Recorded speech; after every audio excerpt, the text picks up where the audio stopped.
Ibinabala ng Bureau of Immigration ang bagong modus sa mga illegal recruiters na ang target ay mga OFWs na patapos na ang kontrata.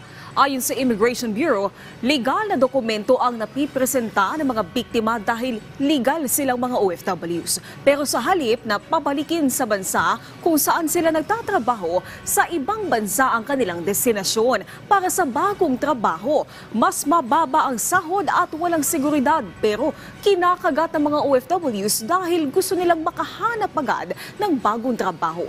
Payo ng ahensya, maging mapanuri sa mga alok na trabaho abroad para makaiwas sa disgrasya.